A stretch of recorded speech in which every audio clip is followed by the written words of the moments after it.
Méditons avec le pasteur Ertis. Méditons avec le pasteur Ertis. Dimanche, le 1er mars, nous méditons selon le programme de la Ligue pour la lecture de la Bible, programme intitulé Le lecteur de la Bible 2020, qui a prévu Jérémie 29, 1 à 14. La méditation n'est pas comme la lecture d'un journal. Alors, le lecteur a prévu des questions pour nous accompagner, nous permettre d'approfondir notre méditation pour qu'elle nous soit très bénéfique. Voici les questions. La première, y a-t-il un ordre auquel obéir? 2. Quelle vérité Dieu me révèle-t-il? 3. Quel verset m'interpelle le plus? Pour cette question, cela peut être l'occasion pour vous d'entamer une conversation centrée autour de la parole de Dieu. Et la dernière question, pour ma prière, y a-t-il quelque chose que Dieu me montre, dont j'ai à me repentir, auquel croire et obéir, pour lesquels le remercier et le louer, pour lesquels lui formuler ma demande? Dans ce texte d'aujourd'hui, c'est Jérémie écrit une lettre aux exilés, ceux qui étaient à Babylone. Nous allons prier.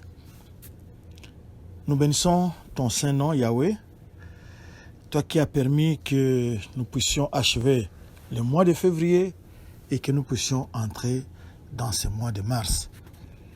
Notre prière est que ce mois soit particulièrement béni et que tu bénisses aussi ces moments de méditation. Au nom de Jésus-Christ. Amen. Shalom bien-aimés, gloire à Dieu. Nous sommes au mois de mars et nous voulons commencer ce mois avec cette pensée. Ça sera pour nous le verset du jour, mais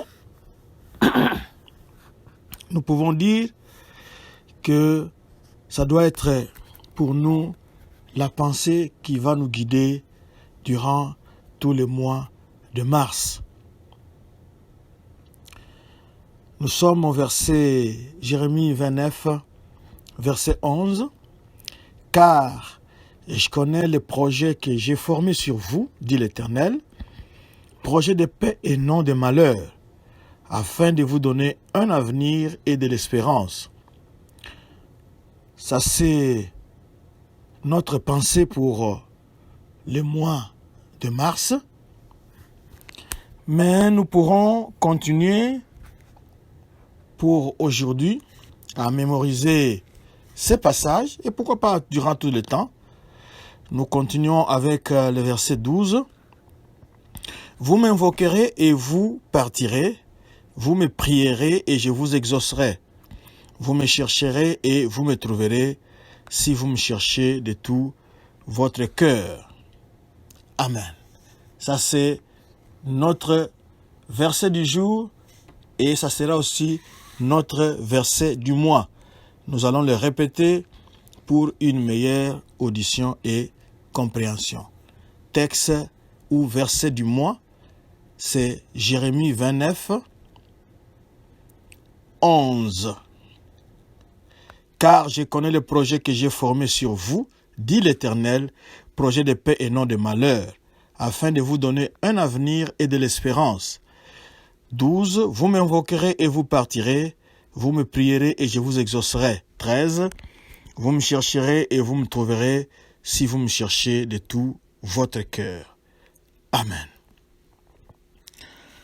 Shalom, shalom. Gloire à Dieu pour le nouveau mois. Gloire à Dieu parce qu'il y a de l'espoir. Tant qu'il y a la vie, il y a l'espoir.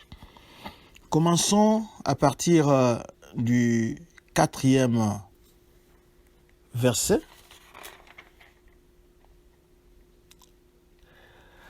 Le 4e verset, nous voyons du 4e au 7e verset, nous voyons Jérémie qui avait écrit aux gens qui étaient en captivité à Babylone.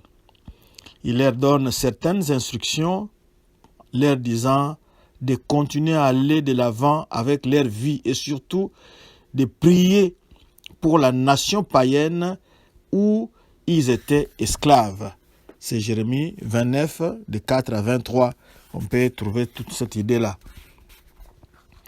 Très souvent, quand les temps sont troubles, nous devons continuer à vivre. Même si nous pouvons nous trouver dans des situations qui amènent beaucoup de stress, mais nous devons être forts, nous devons ajuster notre conduite et continuer à aller de l'avant. On ne doit pas être stoppé par les circonstances, par les difficultés que nous pouvons voir, mais nous devons continuer à aller de l'avant. Cela peut être très difficile de prier pour les autorités qui nous maltraitent, les autorités qui sont mauvaises.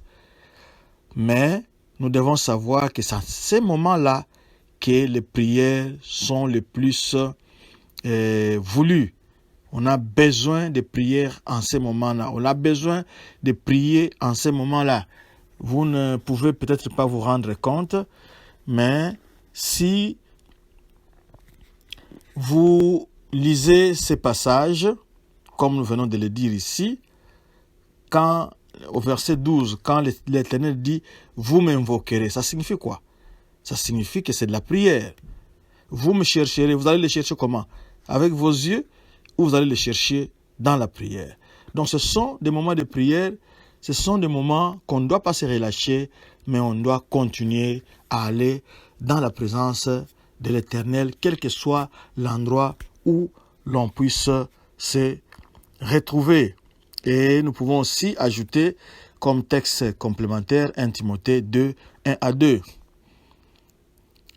Quand il y a des troubles, quand il y a des changements brusques, nous devons continuer à rester focus, à rester concentrés sur la prière et aller de l'avant. Nous pouvons tout faire tout ce que nous pouvons faire, mais nous ne devons pas être stoppés par la peur et le manque de certitude.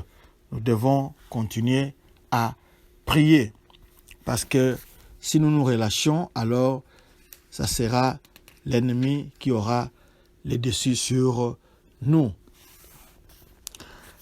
Au verset 10, le verset 10 nous dit, ça sera après 70 ans.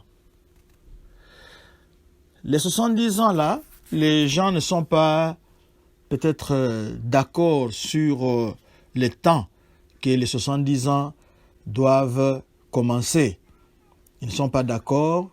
Il y a eu différentes opinions sur cela, mais c'est un nombre symbolique qui montre l'accomplissement de la souveraineté de Dieu, de la souveraineté de ses plans sur la création et sur l'histoire humaine.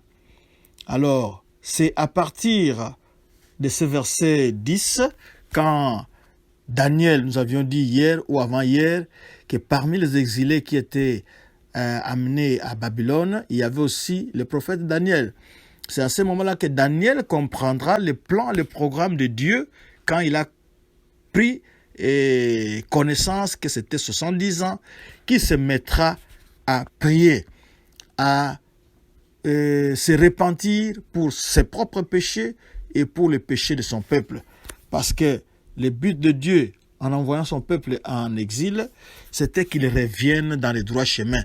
C'était qu'il se repente. C'est pour cela que vous avez vu Anania, qui avait apporté un message contraire, qui proclamait la paix et non la repentance, a été frappé parce qu'il n'a même pas été envoyé par Dieu. Daniel, quand il a compris cela, Daniel se mettra à chercher la face de Dieu. Daniel se mettra à se repentir sur ses propres péchés, ceux de ses ancêtres et surtout les péchés de son peuple. Il a commencé à prier pour que Dieu puisse les libérer, parce que tout ce que Dieu demandait, c'était la repentance. Et c'est ce que Daniel avait initié. Au verset 11, nous avons ici un avenir à espérer. Nous voyons très souvent que tout le monde est encouragé quand nous avons des leaders qui nous poussent de l'avant, des leaders qui croient que nous pouvons accomplir les tâches qu'ils nous ont données. Et quand ils ont compris que nous avons cette volonté-là d'aller de l'avant, ils seront toujours avec nous. Nous avons le meilleur des leaders qui soit, c'est Dieu lui-même. Il était le leader de son peuple, même si ce peuple était en esclavage, en captivité à Babylone. Il connaît très bien le futur et ses plans pour le futur sont des bons plans et des plans de paix et d'espoir. Aussi longtemps que nous avons ce Dieu-là qui connaît le futur, qui peut diriger nos programmes, nos agendas, nos chemins, nous devons toujours être près de lui pour qu'il accomplisse sa mission, qu'il accomplisse ce qu'il a prévu pour nous. Notre avenir n'est pas un avenir sans espoir, mais il y a beaucoup d'espoir parce que ce n'est pas nous qui le disons, mais c'est Dieu qui a dit qu'il connaît les plans qu'il a formés pour nous. Ce sont des plans de paix et de bonheur. Il nous donne un avenir à espérer. Cela ne signifie pas que la peine ne sera pas là, la souffrance ne sera pas là, ou il n'y aura pas de difficultés. Mais tout ce que nous pouvons retenir, c'est que comme nous sommes dans ce monde plein de péchés, ces choses-là seront là, mais Dieu va tirer une conclusion glorieuse. Nous pouvons nous accrocher à cet espoir-là, regarder à Dieu, parce qu'il n'y a que lui qui fait la loi, même s'il y a des cales, des difficultés, des embûches, mais c'est Dieu sait comment déjouer tout cela pour que sa parole qu'il proclame aujourd'hui, qu'il avait proclamée pour Judas, puisse s'accomplir. Sa parole est oui et amen. Du verset 12 au verset 14, nous voyons que Dieu n'a pas oublié son peuple, même s'il était captif à Babylone. Il avait planifié de leur donner un nouveau commencement avec un nouveau but, c'est-à-dire qu'il fasse d'eux un nouveau peuple. Très souvent, dans les temps de grands troubles, nous pouvons sentir comme si Dieu nous avait oubliés.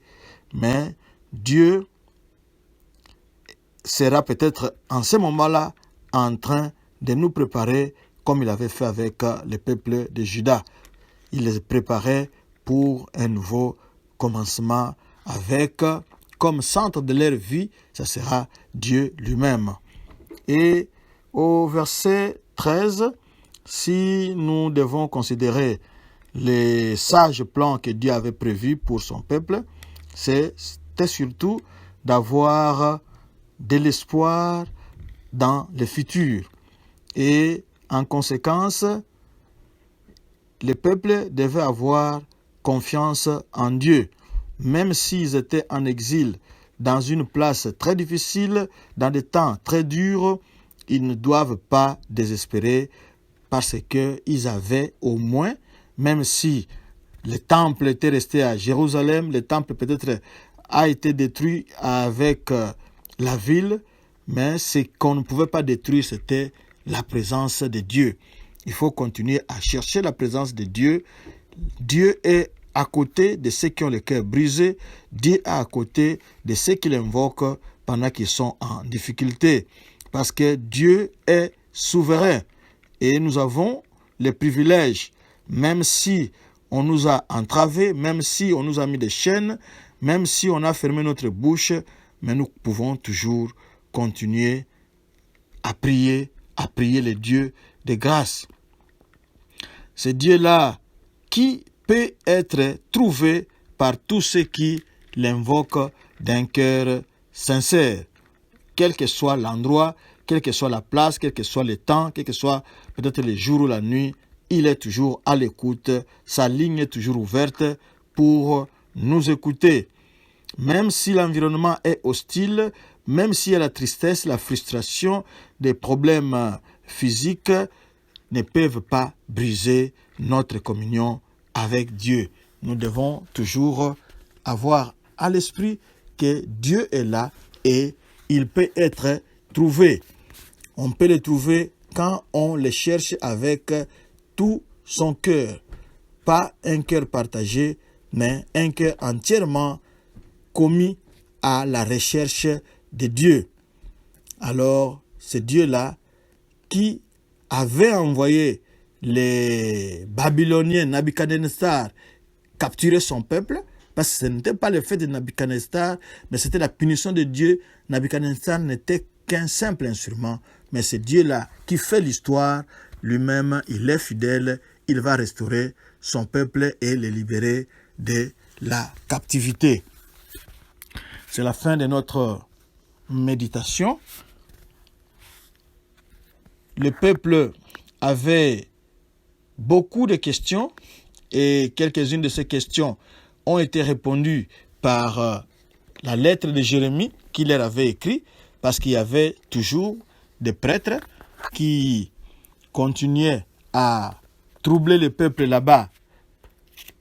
Ceux qui étaient à Babylone continuaient à être troublés par des propos qui ne cadraient pas avec la pensée de Dieu. Et la lettre de Jérémie était là pour remettre le pendule à l'air. Parce que les gens se demandaient, est-ce que Dieu les a abandonnés pour de bon? Comment ils peuvent servir Dieu dans une contrée étrangère où il n'y a pas de temple, où Dieu n'est même pas là, où on ne cite pas le nom de notre Dieu, on ne le connaît pas? Est-ce qu'on verra encore Jérusalem?